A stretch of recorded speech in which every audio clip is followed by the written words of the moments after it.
another video. Today what I wanted to do is do a little product review. I have received the Tridapter phone adapter from MoveShootMove. Full disclosure, they sent this to me for free. And if you were to want to buy this and use the link in the description of this video, I get a little bit of commission, and you get, I believe, 10% off. So it's a win-win for both of us basically. Inside of the box itself we get a little bag that will protect the phone adapter. I also received the what is it called? The remote control. This basically allows you to activate your phone, or basically make your phone take a photo from a distance. The advantage to this is that it will not induce any shake. So when you press photo button on your phone, your entire telescope will basically shake a little bit, and this can basically blur your photos. By using this will not happen. An alternative to using this would be a timer.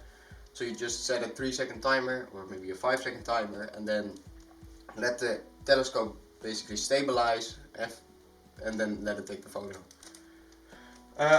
Also we have of course the phone adapter itself. It is made out of metal, as far as I can tell.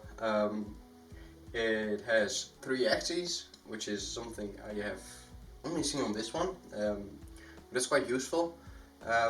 We have of course our left and right, we have our left and right, we have our up and down, and we have our Z axis, which moves the phone away and towards the eyepiece. The phone and the eyepiece are protected by some rubbers here on the side, which also makes it not slip as much, which is nice. And that's basically all I really wanted to tell about the adapter. However, instead of the normal use, which is putting the phone up to the eyepiece and taking a picture, what I'm going to want to show you is a different usage, which is what I use the adapter for, and that is collimation. Collimation of a Newtonian telescope, to be precise. And basically what I do is I have the phone on the pointed inwards of the telescope, connected to my laptop, which I have sitting just outside of your field of view, and that basically allows me to make adjustments to the secondary mirror while looking at the camera, or looking down the tube here, and basically making real-time adjustments instead of the other option, which would be a collimation cap, because basically we're simulating a collimation cap with the camera. And with collimation cap, what you would do is make an adjustment, look through the eyepiece or look through the collimation cap, which looks like this, and basically make your adjustment, look through the little pinhole in the middle here, look at what the adjustment has done, adjust further, and go back and go back. I have tried that before with this telescope. It was not very much fun. It took me, I think, like 4 hours to get a half decent collimation. And using this new method took me a lot less time, and I got a slightly better result.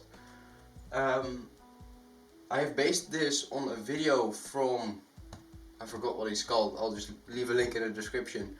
But it's an amazing video. He used a webcam instead of the phone adapter, but it works in the exact same way, and basically it uses a camera and a laser collimator. If you don't have both, I think you can still do it with just a camera adapter or webcam, but you just have to do the primary mirror collimation on a star. So let's just put the camera up to the telescope and show you how that works. So basically you remove this cap. I'm going to grab the laser collimator, because I need a adapter to put this on. So I'm just going to grab this guy. By the way, this is a 1.25 inch eyepiece, which is quite standard, but the phone adapter can also accommodate 2-inch and even a little bit larger, I think. The specs should be online, but any eyepiece you have basically will fit, so that's really nice. Attaching the camera adapter is very easy. You just put it on, lock it, and now there's no movement there. Then I grab my phone and then unscrew this guy. So what I've done is I've attached the phone with the Tridapter to the camera or to the telescope, and I've also put a bit of pink paper in the telescope, basically to the other side of the secondary mirror, so that we can actually see some contrast. So basically I'll start a video here so you can see how it looks. And as you can see, we got a primary mirror reflection onto this, onto my hand and into this image of M81. And you can see the primary mirror clips, which is, see, that one and that one and see, that one. We have also got the secondary mirror here and the spider veins that hold the secondary mirror here and there. But how do you collimate using this? Basically what you do is you shine a light through the front of the tube, and as you can see we get the contrast paper that I put over there. And what you want to do is make sure that the secondary mirror is in the center of your field of view here, and also in the center or square to the primary mirror. I'm not very good at explaining this because it's kind of difficult to explain. However, I have used a video